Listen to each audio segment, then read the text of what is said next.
Yo, how we doing? I ain't come here to play with y'all, man. I ain't come here to play with y'all. We're gonna keep it funky. Wanna watch? If you're feeling good, let me hear you say, oh yeah. That's okay. We're gonna watch over there. If you're feeling real good, let me hear you say, oh yeah. Here we go, man. Listen, if you guys know me, y'all know one thing about it. I'm a shooter from the hip, and I'm gonna keep it funky. The guest who I have the opportunity to speak with today for a brief moment is a TV personality, a singer, an actress, an author of The Pursuit of Porsha. I present to some and introduce to others, Mrs. Porsha Williams. Swag saucy, drippin' swag goo. You a bad girl and your friends bad too. Oh, you got the swag saucy, What's drippin' swag. up? How y'all feeling? Okay. Who is packed up in here? Yeah. Yeah. How you doing, Miss Porsha? I'm good. You looking good. Thank you. I'm just on my casual today. Casual? Casual. Is it safe to say this is city girl attire? City girl? Oh, yeah, because city girls are versatile. Mm. You know, we do the bodycon. Okay. We do the baddie looks. And then Okay. we do the casual soft life look. Now, interesting fact about your situation and where you came from. A lot of people don't know that your grandfather is responsible for Hosea Feed the Hungry. Right. I would do that annually in Atlanta as something that, you know, really was a real impact for the community and impacted everybody in their own way. Growing up in Atlanta, seeing the dynamic of who Porsha Williams is today through the Real Housewives of Atlanta, what has that done for your career? It's done a lot. You know, coming from a family of legacy, my grandfather, in case you guys don't know, was Reverend Hosea Williams, civil rights activist. And I actually, every time I come on this side of town, driving on his street that he was honored by here in Atlanta is an amazing feeling. And coming from a family of a legacy, you just always have a heart for the people. So over the years, whenever there's been issues, social justice issues, I just find myself drawn to them. And because I'm on a show like Housewives, that's a great place to use my platform. Besides reading people, you know, it's a great platform to, you know, raise issues and bring awareness to different things that we deal with as African Americans. So it's just something that's embedded in me and my family. Now, a lot of people see the good that can come from being on TV. Right. They see the Porsha, they see the flyness, they see you go in relationships, they see you come out of relationships. What are the regrets that you have seen by being on TV? You know, I have always said, I feel like after my first divorce, I had to come to terms with something that I saw, and it was living no regrets, lessons learned. But as I get older, into my 40s, there are some things that you may regret, some things you might have done differently, but I do recognize that my growth has only happened through things that I've gone through hardships, through loss, through financial issues, and through being hurt from people, friendships, business relationships. Those different things, each time, it shapes me. And to be honest with you, I can say no regrets in a way because I wouldn't change who I am today. Like, I actually really do love myself today. Now, you know, obviously you come from a legacy family, as you spoke about, you know, with your grandfather. Did you always want to be in the entertainment industry? So, okay. I know it would seem like I always was like an extrovert. But what people don't know is I'm actually an introvert. So I'm a Cancer. No, for real. I don't know if I'm a Cancer. What's up, Kansas? All right, okay? Y'all know we as Krabby Patties at times, and we enjoy our own company. And so I can really be alone and not be in the spotlight, but just so happen, people like this squeaky voice. People like to see me talk. They like to see me do silly things. They like me for me. And so I just do that and make money from that. But I have to say, I didn't necessarily say I want to be a star. When I first got married and I entered the show, it was because I was married to an athlete. And we had such a great family unit, and I wanted to showcase that. I actually wanted to show behind the veil of a young black couple, and life happened and it didn't work out. And then from there, I started growing up on TV. I started at 30 years old on reality TV. So everybody has grown up with me to this point. Now, I see those things happen in real time. Now, a lot of times that I think we have a lot of relatability in is when you go through certain things publicly. Yeah. Right? Yeah. And we're at a conference that's geared towards creators. Yeah. Everybody wants to be popping. Hey, follow me this. Hey, subscribe here. Hey, follow that. Yeah. But can you warn people about stardom and how it can attack you rather than you profit from it? Right. Well, first, I would say, anyone who wants to be a content creator, anyone who wants to put their life out in the front, I think you should have one goal in mind, and that's to be authentic. That's it. Whether it's your business that you're putting out there, have integrity with your business, whether it's you who are your brand, be as true to yourself as you can, because once you present yourself in the public, they're going to take you at what you present. So if it changes, they honestly don't want to change with you. So you have to have a great foundation of who you are and your brand and what you're representing out there. So I would say for me, the bad parts about being in the public is when you go through hardships. Again, like, most of the housewives, a lot of people have financial issues that they don't want to talk about, or, divorces and stuff. And you just have to go through it. But as you're going through it in the public, just be honest. People can accept your hardships and relate to your hardships if you are honest and you look like you're going through it in real time, in real life. Then they can deal with it. Say less. Now, as we get into just the whole franchise of the Real Housewives, Yeah. right? There's Real Housewives of Potomac, New Jersey, and Beverly Hills. What makes Real Housewives of Atlanta different? Oh, okay. What makes us different? Oh, Okay.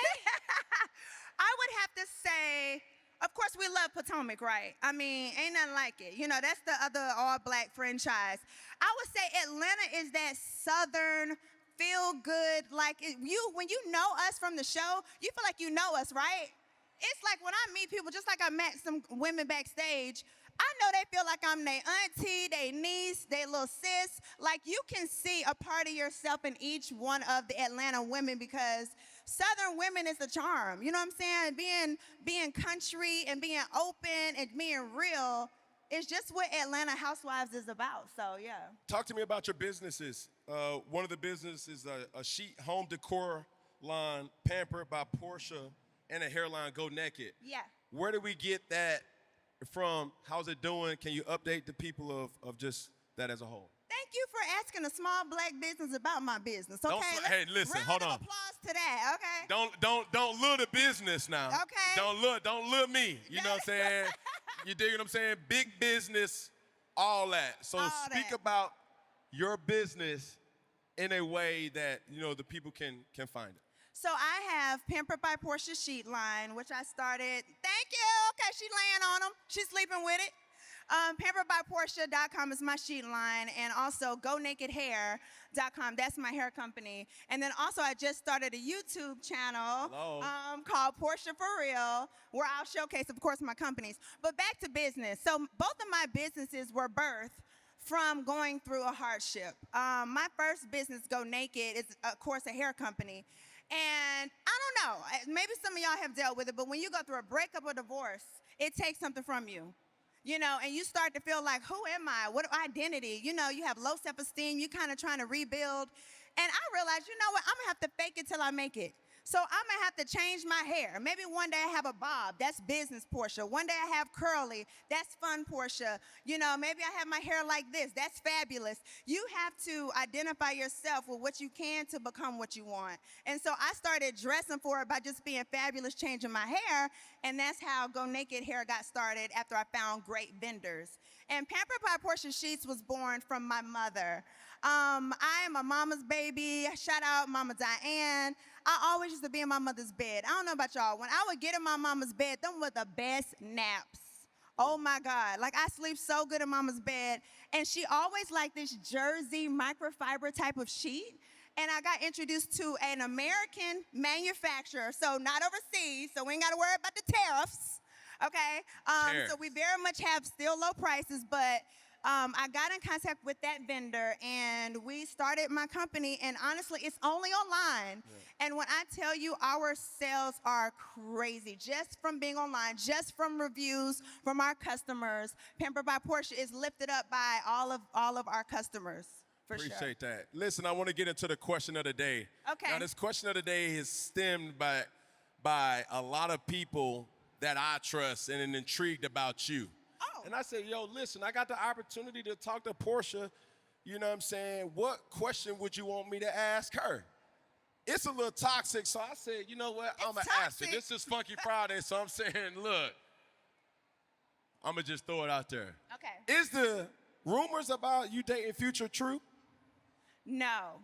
Huh. No, that's not true. So that's a weird rumor. I actually never met Future. What? I saw him in Lenox Mall years ago from afar and was like, oh, that's Future. That's it. I thought you were dating King Toxic. No, and I gotta say. I mean, I don't mind an AP, so if he want to call, you know.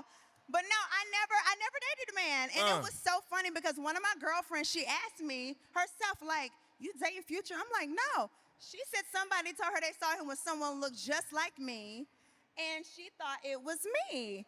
And then, of course, my ex ran with it and put it in the blogs, and then it just became a thing. But no, Future is not my future, okay?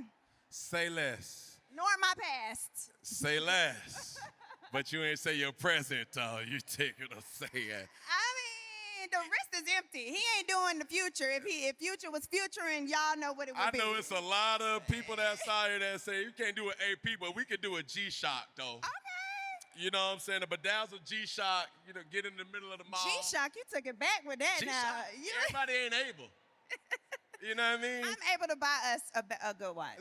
Look at Kyle. I don't mind spending on a man. Now, that's one thing. As I watch these podcasts, I'm like, why are people acting like the women are so worried about men buying something for the women? Meanwhile, the women, we making money. We are happy to spend on a man who is treating us right. Like, matter of fact, I'd probably spend more on you if you good to me than you would spend on me. Besides buying me a house and car, I would probably spend more on you. That's really that's how I am. When is this badge unlocked? Is this like day one install, or is this like we got to work towards this type of activity because it's tiers to it, right? You don't open up that tier but like, we dating, we go together. Right. And then boom. How soon could a person expect them type of benefits or them amenities to be unlocked? I would say around the same time a man decides he's going to spend a lot of money on a woman. What's a lot of money? Men decide they want to spend money on women sometimes if they want to have sex with them, right? Well, women, we don't necessarily have to spend money because we want to have sex.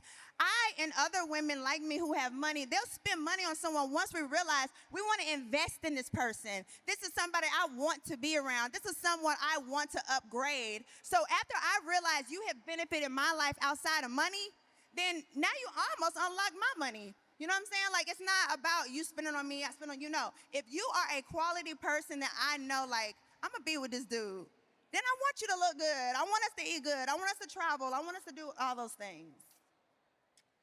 Yeah, it's giving cap, though. How is it giving cap? So nobody spent on you before, or no? Oh, no. See, I'm the interviewer. But yes, so somebody what part has. Is giving cap? Somebody is spending on me right now. I ain't even gonna cut. Like somebody's spending on me, and that was different for me. Like I didn't know how to receive. I only knew how to provide. Right. And any man knows that to be a love language. Just like what you say you want. All right, cool. I'll have my sister do it. What you say you like. All right, cool. I'll do that. But I always am curious to ask women, since you're a city girl now, would you ever hit on a man? Do what? Would you ever hit on the man? Like, would you pursue the man?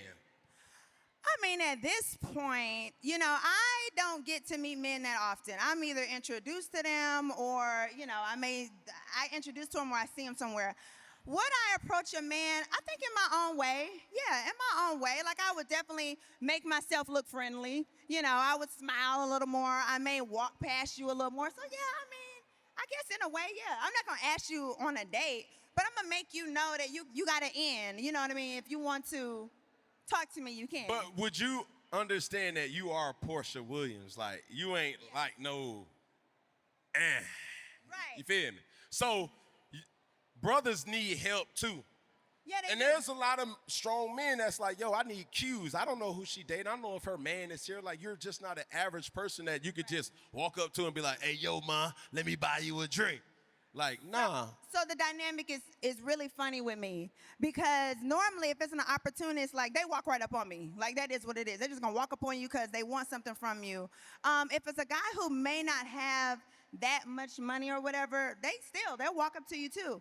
The men who probably have more or like really established or wealthy men, they don't approach you. Like you make yourself available to them. Like you'll be in their circle and that's how it happens. So you got to position yourself in that Yeah, outside. you're kind of in their circle. You know what I mean? Like they may see you or someone may know to link you up with them, etc. But me dating is difficult because I'm on a reality show. So not many people want to be on a reality show. Like, Is that a they look and prerequisite? see what happens to relationships to men being, blasted out on the show. So they don't want to be on the show. So it makes it really difficult for me. Honestly. Is that a prerequisite for dating you, though?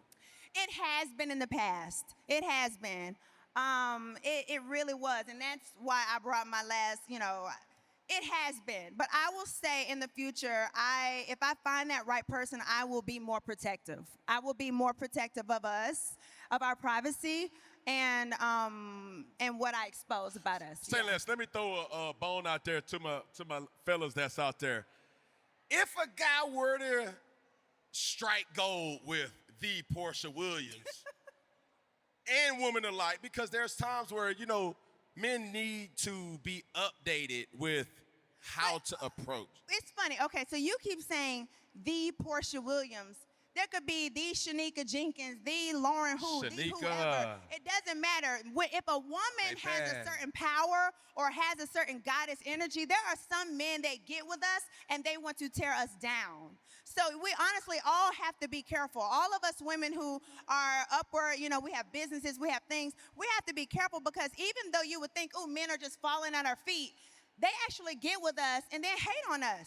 They get with us and want to conquer us, want to tear us down. So we have to be very vigilant. We have to pray for a certain level of discernment when we date, because when men come around, you have to be able to feel his spirit and not what he's saying. Because, baby, they will run your ass through a tornado and you won't know what happened. Where them You'll be like, he was fans at at? me. He was at me. Where them fans? Why he did me like that? He was at me. But they will do that to you. Now, let me ask you this, though, because I'm pretty sure people will see this. Is there something that a person didn't understand how to properly love you?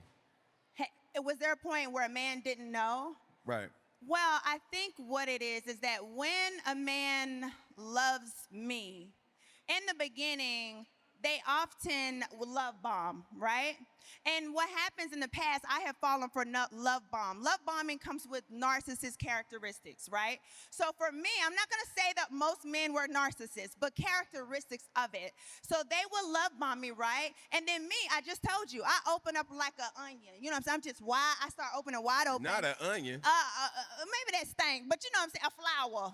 Swear. I open up, right? And then as soon as I open up, I let my guards down. And I am no longer the Porsha you see. I am wanting to be in the house, wanting to cater you, wanting to give you back massage, wanting to do everything for you. And then that's when they turn and take advantage of that Porsha, the one who's vulnerable, the one who is loving them, how they should be loved. So it's really weird. I can't say they're not loving me right. For some reason, they decide to change it once I open up and give them proper love. So it's almost like the man don't know how to receive the love, not me. Why you attacking my brothers like that? Because you came at us, city girls. You came at us. Now, I want to ask you in this type of way as we keep moving on, what has a relationship taught you the most in this point of your life? I think a relationship has taught me, or, relationships, even my most recent, it has taught me that the way I love is still good. I'm not beating myself up behind how I have been in no relationship. If I have loved that person, if I trusted that person, if I was loyal to them, that's the same Porsha, the same wife I would want to be to the next person. What I will do is, again, be more cautious, slow down maybe a bit, but who I present as a woman in a relationship or as a wife, I just wouldn't change. It's just too good. It's just the man really wasn't able to sustain me in that space. Could you see yourself getting married again? Of course, yeah. And that's hard to say because when you go through heartbreak, right, privately or publicly, and you have an embarrassment, and it's like, am I going to be hardened? Am I now going to be bitter?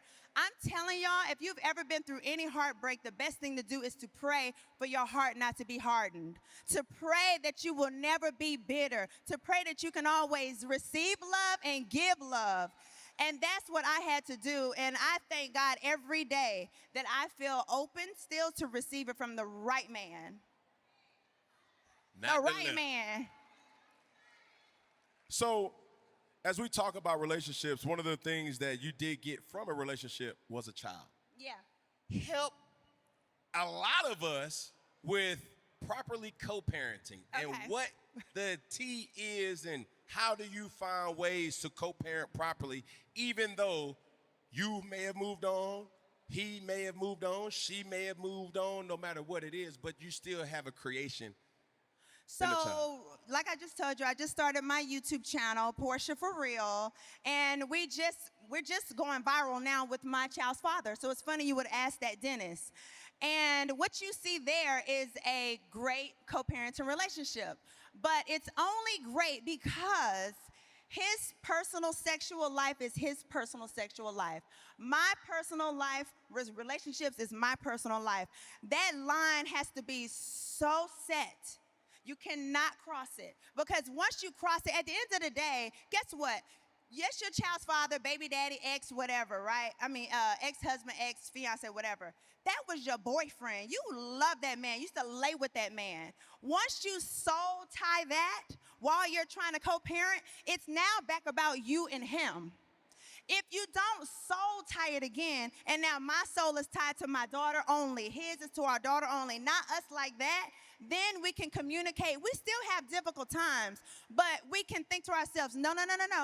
All right, even though I want to talk to his ass, fuck her, I don't want to talk to her, we got to think, no. Pilar is there. Pilar needs to see if when I drop her off, we smile at each other, we can communicate. We need to be able to organize to go to her soccer games together and not look bitter. We got to organize family treats that we do together, like holidays, Easter, etc. You have to be able to draw that line and not be romantic and only worry about putting your child first. And that takes time. One of the main things, let me say this before we go. One of the main things that has helped that with us, whether I was single or not, was getting a parenting plan. So spend the money to get an attorney, write a parenting plan. So at the end of the day, it says, these are the days that you get her. These are the holidays that you get her. These are in the summer, these are the months. So, no, we haven't looked back at it, but we don't go too far because who wants to go back to paperwork? That means you done really lost out. So when you have a parenting plan, you say, I don't need that. We can't make an understanding. No, because he can't get in his feelings. I can't get in my feelings because it's an understanding. The understanding and the legal paperwork is already done. The legalities The there. legalities of it been handled, okay? I'm with you. Yeah. And I just understand this. I got a lot of kids, and I love every single one of them. Yeah. Blessings, a lot of blessings. A lot of blessings. And the thing about it is when the sources are attacking each other, when there's a warfare with the sources, the tribe is impacted. Yeah. And they see everything. They hear everything. They feel it. It's one of those things that you don't know what they know until later on. Right. I heard mama talking to you, or I heard you talking to mama. Why was mama crying? Or why was you upset? Why did you raise your voice? All these different things that your children, they know. Yeah.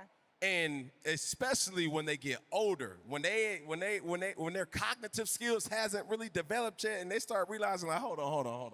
Something ain't right. They start peeping 1 and 2. Yeah. Who is Mrs. So-and-so and who is Mr. blah, blah, blah. You got to explain, yeah. You got to start explaining. And the older I get, I started to think back, and I grew up in the church. I started to say, hold on, Sister so-and-so used to always have a brother so-and-so. There you go. And you start putting 2 and 2 together. So I would just advise anybody who has children with a person that they're no longer together, still invest in that person. It is something that going into any relationship that I've said it was a part of my healing process to say like, hold on, I got to make this right before I can take on new energy. And so you would keep your children's mother a certain level of priority even in another relationship? No, still, it's a respect. Yeah. No, see, you gotta put it like this, and my lady knows this. I still am responsible for that household. Right. If something happens to her, I like that. that's my responsibility. Yes. I don't got to be sleeping with her. No. For her to be my responsibility. And there's a reality of respect that you have to, that's just how I'm raised. And you know what? That is a gift that was from God that was dropped into your spirit because that's what the mothers need. Yeah. They don't need you in their bed. They need you taking care of their heart. Because I saw something the other day that said, you know what makes a good child? Because me going through a divorce with a little 6-year-old, of course I'm worried about her, you know, how she dealing, It said if the mother is taken care of, the mother is happy, if the mother feels good, right? If the mother feels blessed and supported, then it's automatically gonna make sure she's okay. So what you're doing, whether you're in the household with them or not, you are giving them back what they need, which is a good mother who is being fed, who's being filled with love and taken care of, so she can now take care of those kids. And that is very responsible of you with having 8 of them. Lord Jesus, just pray for me. Don't talk about me. That's responsible. Just pray for me. Before we get out of here, Porsha, one of the things that I've always loved was your energy, the fun loving. When you backstage with your fan and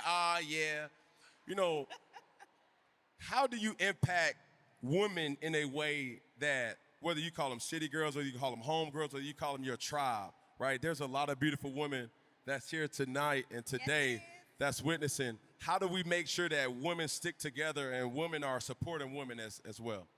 I think the best way to do that is to just be truth and be honest. If you are, people look at me on Instagram, right? They look at me on Housewives. I could be a mess. I could be a total mess. It could be like, I don't even like her there. That's one thing I can say that YouTube is giving me, and I didn't even really know that it could. It's given me the ability to show who I really am and what I'm really going through, whether it's good, bad, or whatever, up, down. It's just me stripped down. Right. And I think that a person like me, I've always been the type, if I meet a woman, I'm the type, I want to tell you my business just to testify. Like, I will tell you what I've been through just to see if it helps you. So I think other women, as you encounter women, be honest and empower them. Tell them, yeah, girl, I've been through that too, and this is what I did. If you're in business, this is something we all need to do as well. If you're in business as a woman, don't gatekeep. Don't gatekeep. If you hired a consultant to help you get your business together, share that number. If you found a location that's better or a realtor that's better, I don't fool with them like that, though. Nah, you good. Share it. Share it. Pay it forward. Trust me, because as you do that, the universe will give it back to you as well. So don't keep gatekeeping. You just clearly said that you a Krabby Patty, so what are we talking about? That's personality, though. That's personality-wise. Before we get out here, I want to say something real quick. Being at a creators event, somebody stopped me and asked me about any type of insight about creating content. And she sounded that she was a little down because she wasn't getting the numbers. Mm-hmm. And I'll say this while I have, you guys' attention. Stop creating content for other people. Yeah. Create content for yourself. Right. If other people like it, that's even more of a blessing. Right. Right? Can I tell you something on that? Talk to me. And I know you like to talk like I like to talk. Go. Okay, so on my YouTube, this is so crazy, y'all. And I'm a new content creator, new influencer. So on mine, I just learned that valuable lesson. So when I first started my YouTube, I was like, oh, yeah, I got to do Real Housewives recaps, right? I'm going to talk about each scene from the show, blah, blah. And I was like, okay, it was good. You know, it made press or whatever, but I didn't feel good. That's not you. It wasn't what I really wanted to be doing. Yeah. And so recently I switched it. I had a YouTube show where it was me and my mother. Yeah. I had my daughter. I just had my child's father. And it feels good. It feels true to me. Feels good. It feels good. And I don't care who like it, but they happen to like it because it's more of who I actually am. So if you're a content creator, your best gift is that you are an individual that is unique. Present who you are in the best way you can. And trust me, it will sell. They will watch it. I don't care who you are. I don't care if you have, I be sitting on people's page who got 100 followers. So trust me, don't worry about the numbers. Just be good to yourself and your self-integrity and put out what feels good to you. So you are dead right on that. Appreciate that. They done gave you two long-winded people the microphone. You know what I'm saying? I ain't about to get off if you ain't gonna get off. You niggas, I don't care about this clock talking about zero. Hey, man, listen, before we get out of here, when I say all together, we're gonna say one love. When I say all together, we're gonna say one love. When I say all together, we're gonna say what? One love. No. See, that's the corporate us. I'm trying to take us back to College Park, East Point now. Okay. You know what I'm saying? In the hood. When I say all together, we're going to say one love. When I say all together, we're going to say what? One love. Here we go. Put your hand out, put your hand out, put your hand out. Can you follow instructions? Here we go. One finger, one pinky, one thumb. All together, one love. Appreciate you guys. Thank you so much. Thank you, guys.